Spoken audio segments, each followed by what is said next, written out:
Good day, my friends. It's your old pal Jordan the Lion. How are you all doing today? I hope you said great. I'm doing great.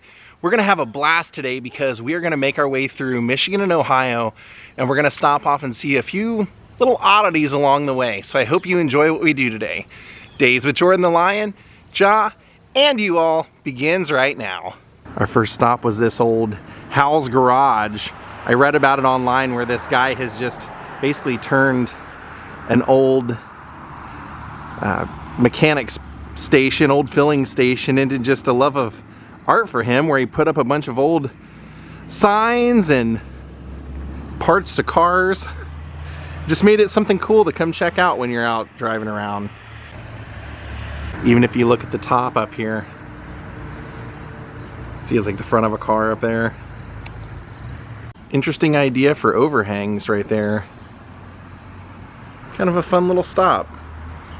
Where we're heading to right now is a place called McCourtie Park, and I want to go there because the last time I came up this way I wanted to check it out, and it rained so hard I was about an hour away and just decided to abandon the project. And I saw online that some people said it's their favorite park they've ever been to, and some call it Cement City, so I was like, oh, that's kind of interesting. And of course the superstar is with us. We shot right through Ohio, and now we're in Michigan, about 30 minutes from McCourtie Park.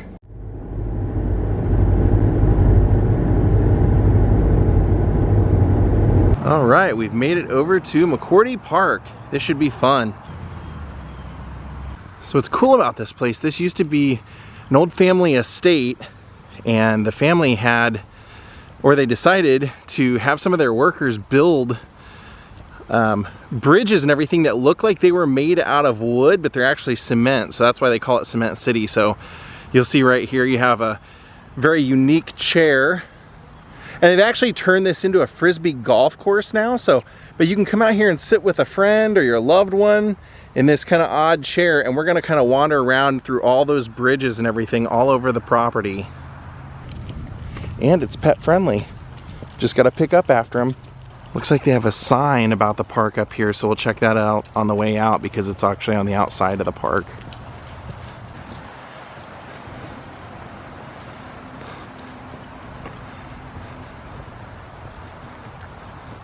Looks like they've got a fountain pool down there. We're actually going to divert. This takes you up to a little picnic area. We're going to go down. We're going to follow this. So you have a trail going down. One of the few places we've been to recently where the fountains are on. And I think I read there's close to or over a dozen.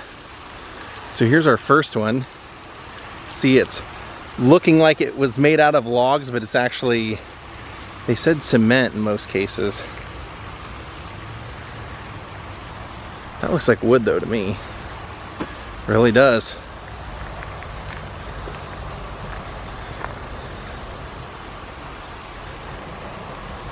I'm gonna try and take a route that walks us over every single one. See, look at this one. I love the railings. These things will just last forever. And the detail is really cool, how they actually put like graining in there.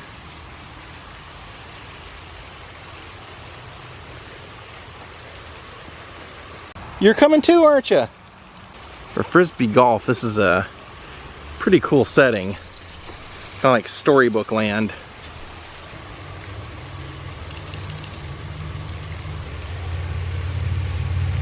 I'm seeing some pretty elaborate ones as we continue on, especially down that way. This one's great though too, look at this.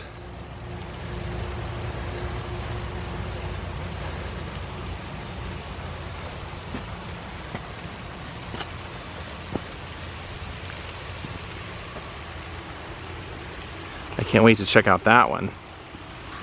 How cool is that?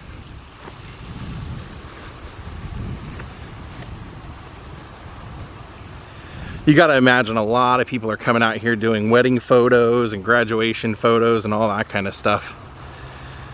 You have this stuff around? Heck yeah. Wow.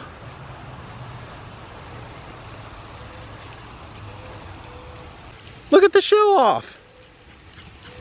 We're gonna go over and I noticed right here, look at this little brick section, almost like a little elf house right there. Right where Jaw's at. A little Jaw house. Okay, Jaw, go ahead. Lead the way. Wow. Try not to rush through it. This is so cool. What a gift to the area. And there's another one straight through here.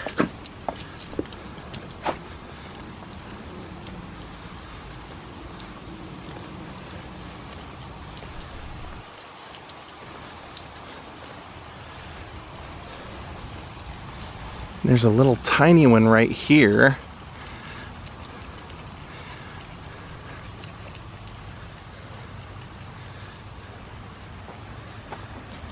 This one actually looks like it's been eaten away by the elements.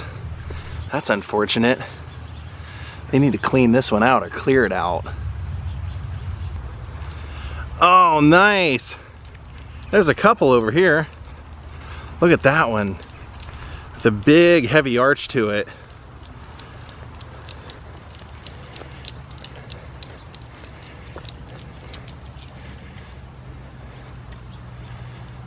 That one, wow.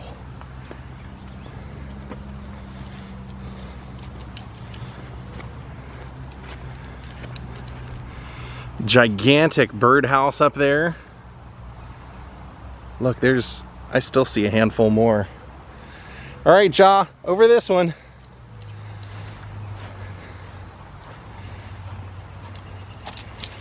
Good job, buddy. Getting your exercise today. This place is great. McCourtie Park. That's what it's called. This, they made it look like big giant ship rope. Tied in knots. That's great.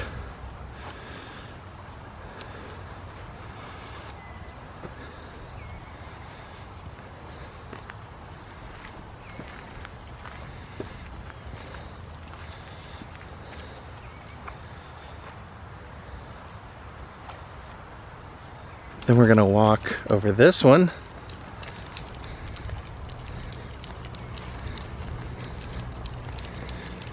Watch out for the chicken wire or whatever that is, Jaw.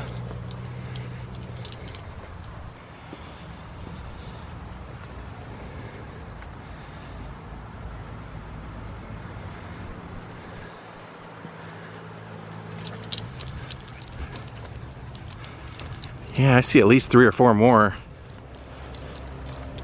Like one of the few places left in life that's still free, actually.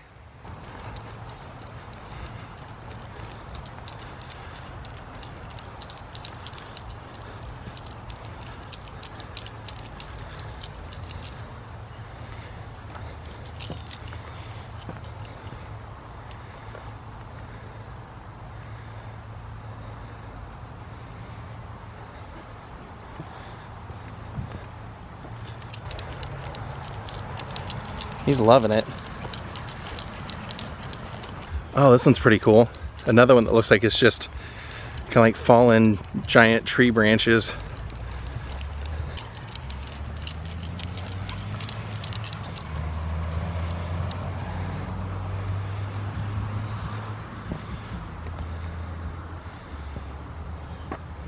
That is so cool. Yeah, that is definitely cement.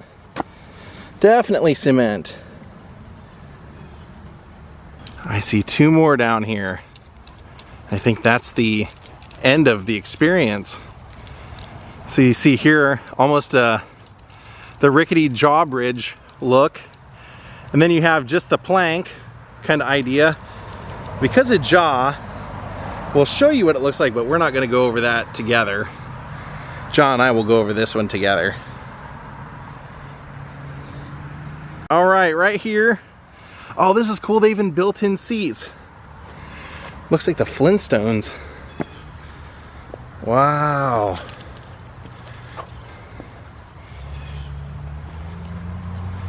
Be careful, Jaw. They did put gaps in there. I should not have let him walk across that, actually. Yeah, bad dad. He's smart, but I should not have let him do that. That is a beautiful bridge, though. Wow, what a place. That was quite an experience, was it not, Jaw? I loved it. Glad we came back for it, but this would have really sucked in the rain. Some vlogs you can muscle through and do during the rain, but not a whole outdoor walk like this, no way. I told you I'd come up here and read the sign, and they have 2 big cement trees up here. See that one right there behind the sign, and then this one.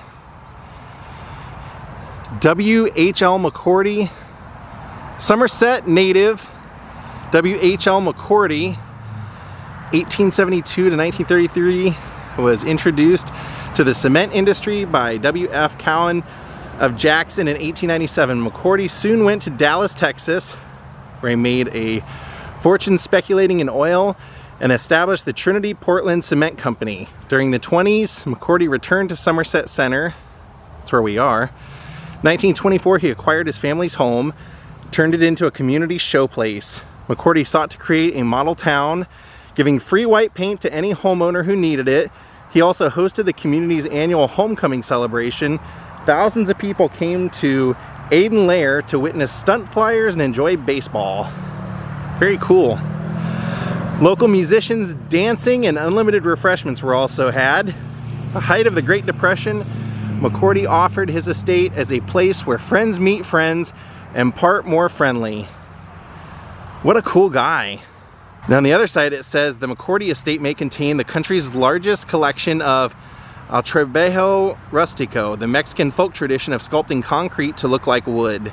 Around 1930, most likely inspired by work he had seen in Texas, cement tycoon McCourtie hired itinerant Mexican artisans George Cardozo and Ralph Corona to construct 17 bridges on his property. The artisans formed the bridges with steel rods and then hand sculpted the wet concrete to resemble planed lumber, rough logs, thatch, and rope. Different species of trees can be identified. 2 concrete trees that stand on the property continue to serve as chimneys for the underground Rathskeller and garage. The McCourtie estate is listed in the National Register of Historic Places. Are those the chimneys? I bet they are. Now we're heading about an hour away to see something at a pawn shop in Ohio. Lots and lots of farmland out here on our trip. Lots and lots of farmland. Corn as far as the eye can see. So we made it over to Backroads Pawn Shop. They're actually closed today, but what I wanted to show you is actually outside. Take a look at this. They have a tower of beetles, and I'm not talking about the band. Yeah, it's kind of an interesting little touristy thing. You have 5 Volkswagen Beetles stacked on top of each other, and look at this, I love this. They actually have like a zombie head popping out of the second one. That's great. And every last one of them has been painted and decorated. Something to catch the eye. They're all kind of this crazy ghoulish character. Just one of those crazy things you see in roadside America. And when I saw that it existed, I said, you know what? I gotta stop and see this. 5 cars high. That's some real dedication to the art here. All right, cool stop, but we got more to see. Let's go. Great job, Backroads Auto Sales. All right, fun stop. Now we're going about an hour away to a fading away fast food place. They used to have quite a few of them. Now there's very, very few. There's actually 2 in this town, but we're gonna go to the one that is the most popular because they have an Art Deco exterior. I believe where we're going is to the town of Lima in Ohio. I didn't really go to Lima that much growing up. We didn't go a whole lot north. We mostly went south, so I don't know this area too much, but I did vlog the Allen County Museum out here, and that place was really amazing. Another just amazing roadside stop I had to show you. Check out this place. Elkin's Grocery. Look at this old Plymouth out front.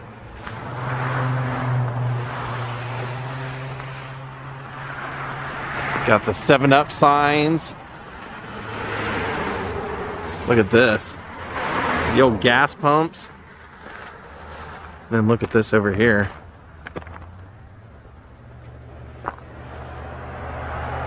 Looks like this is in a town called Kieferville. Elkins Market, the old Elkins Market. Kieferville, Ohio. Huh. Yep, it is the Uncola. I just love roadside America. This stuff is so cool. Well, cool. Off we go. Now we're going through a town called Kalida, Ohio. On our way. I like that big tower.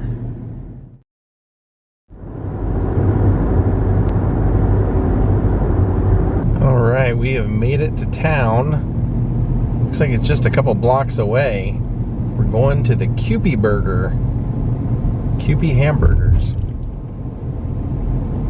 Fat Cat Diner. This is not what we were looking for, but I drove right past it and I said, oh my god, anybody that puts this on the outside of a building, I gotta stop and put that on camera. Very few still remain. The old Kewpee doll, the Kewpee hamburgers. We're gonna try one out today, but check out this building. Art Deco front, Kewpee doll on top. Said this one actually, the burgers are the best ones in town, and this particular location is the coolest. Very old school. They have a sign that says your grandpappy ate here.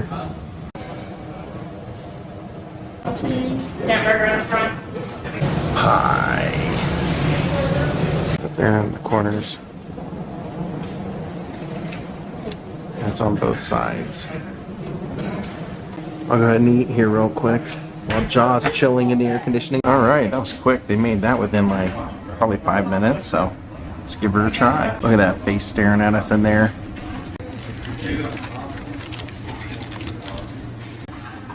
Alright, let me give it a try. Very good. Man, that was good. That was your classic old-fashioned hamburger, man. Woo. Heck yeah, Kewpee totally gets a thumbs up for me. Good job. We're leaving Lima. We're heading to Wapakoneta. We've been there once before, actually twice before, actually. So one of the things that Wapakoneta is kind of famous for is that Neil Armstrong, the first man on the moon, was from Wapakoneta. And they have an Armstrong Air and Space Museum there that is amazing. I have vlogged it. There's some really incredible stuff in there. So we're gonna see something related to Neil Armstrong when we stop in Wapakoneta. Here, just as we're coming into town, they have a Neil Armstrong sign. First on the moon, July 20th, 1969. So right here, this little archway, they have a statue to Neil.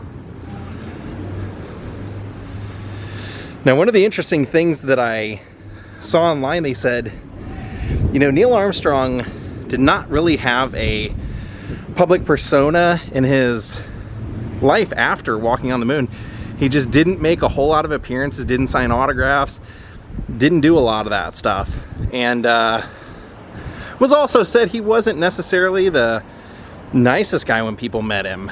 So one of the funny things I thought when I read this was that they had a quote from the sculptor saying he had a hard time finding any photos at all of Neil Armstrong smiling.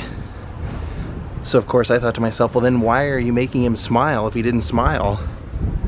And waving. That's where all the conspiracies I always heard listening to Art Bell and George Norrie and all that stuff, people calling in, the reason he doesn't want to talk is because it's all fake, he didn't walk on the moon. It's kind of crazy. As I look at this, I'm just like, if if I didn't know it was Neil Armstrong, I wouldn't know it by walking by because they don't have anything that identifies him. They don't even have the name of the sculptor or anything. It's kind of weird. Well, all right, my friends, we're gonna call it a day. I hope you enjoyed today's vlog. Thank you all for watching. We will see you all next time from somewhere in Ohio. Please like, please subscribe, please ring the bell for notifications, and we'll see you all next time. Have a great night and goodbye.